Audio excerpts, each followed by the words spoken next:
Welcome to the NanoCap podcast. I'm your host, Will Chernlin, and I'm excited to have you join me on this journey through the world of NanoCap companies. For the past decade, I've talked to thousands of business owners across various industries. It's been an enlightening experience revealing the vast tapestries of entrepreneurship and innovation that thrives beneath the surface of mainstream media coverage.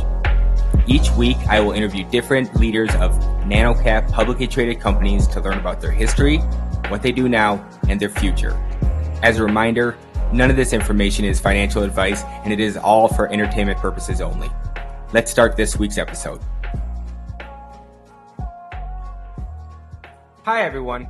And on today's podcast, we have Michael Lee, the CEO of UMeWorld, stock ticker UMEWF. So, Michael, thanks for coming on the podcast. A pleasure to be here. Much appreciated.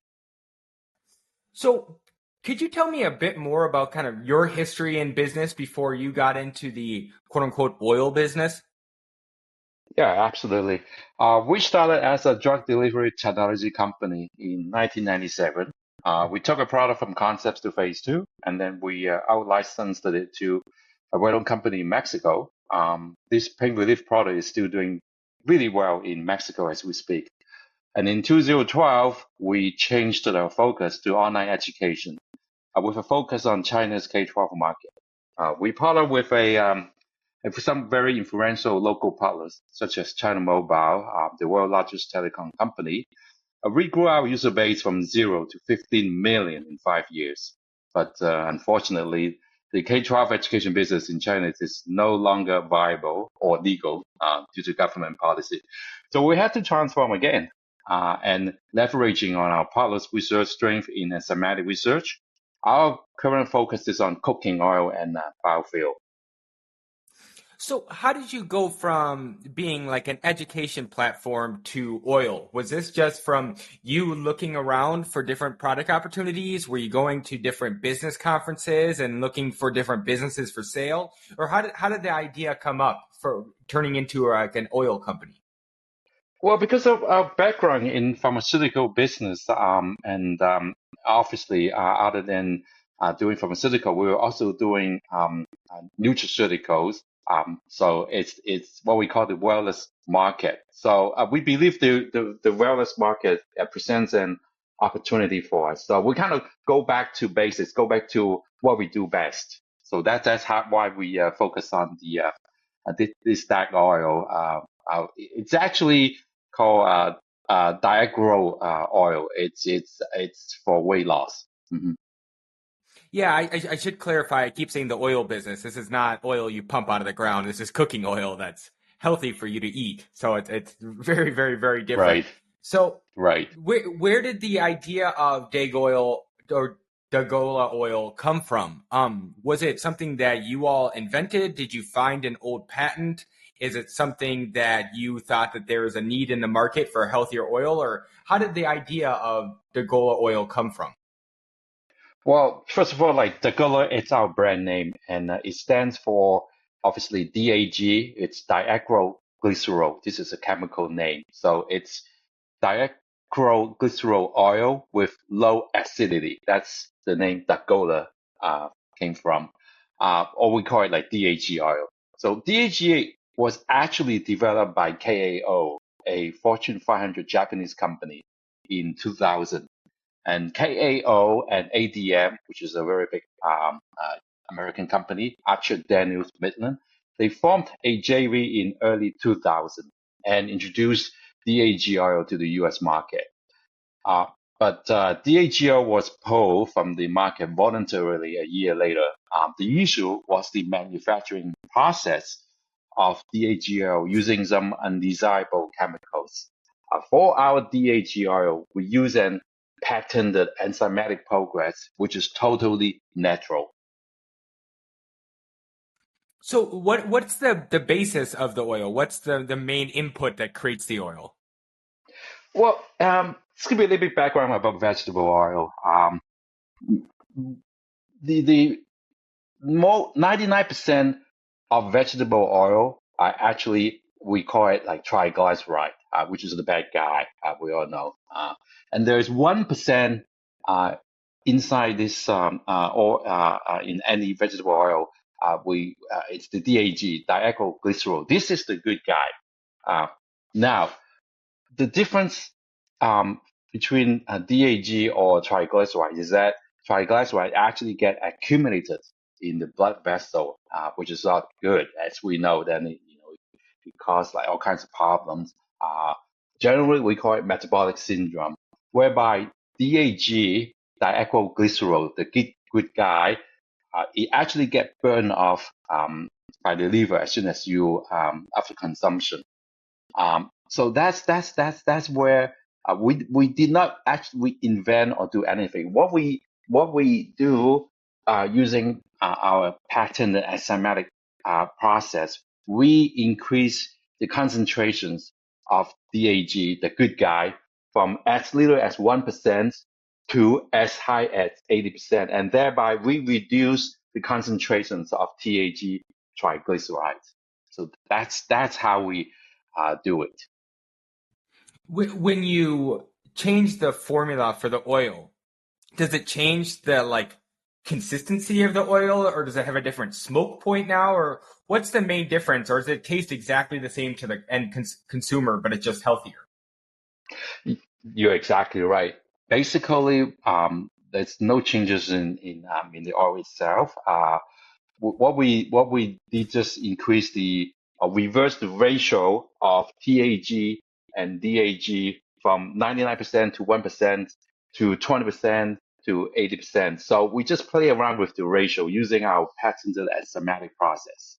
And there's no changes to the taste, the smoke point, and whatsoever up to the cooking oil, or we call it the base oil.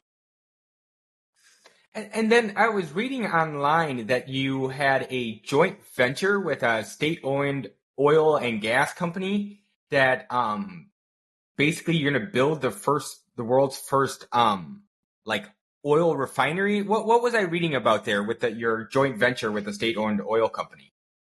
It's actually very interesting. Like I said, our current focus is on cooking oil and biofuel, and this JV is actually cover both. We call it IPOD. It stands for Integrated Palm Oil Development. This is a very ambitious project for us, and like you said, this is a JV with the Malaysia government, especially with the state of Sabah. IPOD, like I said, it stands for Integrated Palm Oil Development. So the proposal includes the construction of a first of its kind 765-acre universal integrated palm oil plant that complies with international ESG regulations. And these iPods will enable us to produce at a large scale palm oil and palm oil derivatives, ranging from oleochemicals usable in cosmetic products to phytonutrients like vitamin E to biogas and to dozens of other palm oil derivative products. So the iPod is a significant undertaking for us, and it's projected to produce up to we're talking about 3 billion in revenue per year upon completion. And obviously, this is a big project, and for to complete the whole project, it probably takes about 5 years. And so it'll be around 5 years from now. You think that the first product will be going out the door, or 5 years and just for the construction? No, actually, it's going to be done in 3 phases. So when I say 5 years, that means completion of the whole project. Again, Oh, wow. it's like I said, it's integrated, and from palm oil mills to oleochemicals. As you know, palm oils actually have a very wide application. So we're using palm oil basically in our daily life, like in our cereal. Most cereals are actually fried with palm oil, and then detergents, cosmetics, skincare. So this is a very ambitious project, and the end point of this project is biofuel, and there's a reason for it. There's two ways to produce biofuel. One is from ethanol, and the other one is from vegetable oil.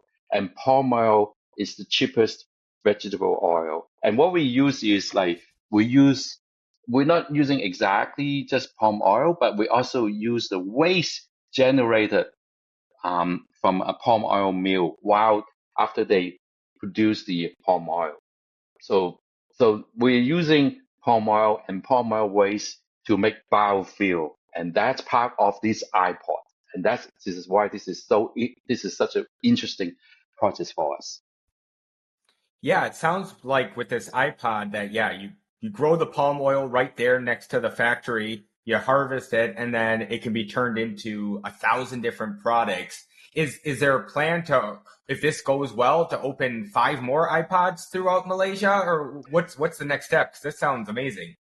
Well, this is the first of its kind, and according to the Malaysian government, that Malaysia can support 5 additional iPod projects. So we're talking about a total of 6 for Malaysia, and obviously for Indonesia, which is the largest palm oil producers in the world, we believe that Indonesia can support up to about like 27 iPods. So this is a really huge opportunity for us. Oh yeah, for sure. The more you Hmm. describe these iPods, the more it sounds like a Tesla factory almost, where like the Yes, raw exactly. parts come Because in you one see, end like and right. Sorry to cut you off. I have to tell like what's so unique about this iPod is that this is ESG compliance. This is extremely significant. It's ESG, sustainable. Sustainability is what we talk about every day no, it's amazing. Um, now. and so now you got, say, the iPod's up and running, you got all these different oils. Will it depend on the oil's use case if you go B2B in the US or if you go B2C in the US? Or how do you plan on selling the product? Do you plan on selling, say, like the actual vegetable oil you eat in like grocery stores, but then sell the other palm oil products to, say, like a cosmetic manufacturer B2B, or how does all the different people you sell to kind of work out? Well, we're going to use a multi-channel strategy, obviously. And then what we do is like we actually have 2 divisions. We call it the consumer divisions, and then we have the business divisions. And the DAG oil is it's for the what we call the wellness market. So it's under the consumer divisions. And currently our DAG oil is available on Amazon. That's going to be like B2C. But once we start manufacturing our DAG oil in the US, um, we will use, like I said, the multi channel strategy that will include mass market.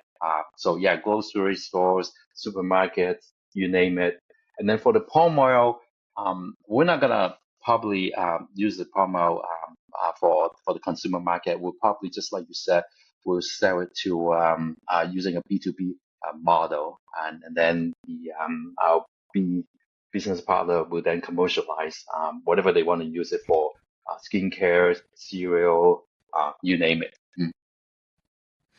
Is there one side of the business that's more exciting to you? Is the B2B side or the B2C side, or do you find it all exciting for the different applications? I would say the B2B. I think that's present a better opportunity for us, especially for biofuel. Because I doubt that we're gonna sell biofuel directly to consumers. So No, most likely, exactly. yeah. So the B2B model is gonna be uh makes more sense for us, to say the least. And then when you say biofuels, do those biofuels run generators? Do they run actual like cars and tractors, or what is this fuel used for? It's mainly for transportation, for trucks and for airplanes. There's a mandate to reduce consumption of fossil fuel. I believe in the US now that up to 40% of the gas that we're using for trucks has to be come from biofuel. And that probably that ratio will be increased eventually to 100%. And for and then for air transportations for airplanes, that's actually very interesting for us. We call it SAF, Sustainable fuel, currently only 2% are being used or mandated at this moment for airplanes to use biofuel. And because of ESG and sustainability issue, we believe that that 2% will eventually be increased to probably to maybe 20 or 50%. Oh, wow. We'll probably talk about like the next 5 years. So again, it's like I said, it's a huge opportunity for us. No, that's amazing. So then who would you say then your main competitors are? Is it other people trying to come up with projects similar to yours? Is it just like honestly like legislators passing different laws against having fuel that doesn't have enough biofuel in it? Or what do you say the main barrier you have to kind of growing this business 10 times bigger than it is now? Well, technology is obviously a barrier. First, you must possess the right technology. Currently there are many ways, or a couple ways to make biofuel. You can do it chemically, or we're doing it naturally. It doesn't make sense, like to protect environments. That on one hand, we do biofuel, but we're using chemical to make biofuel, Yeah. right? So I think I wouldn't say that we're the leader, but I can pretty safe to say that we're probably one of the few companies in the world that have possessed the right patent technologies to make biofuel the right way. So that this is probably in terms of technology a barrier. And then obviously another barrier is capital. It costs money.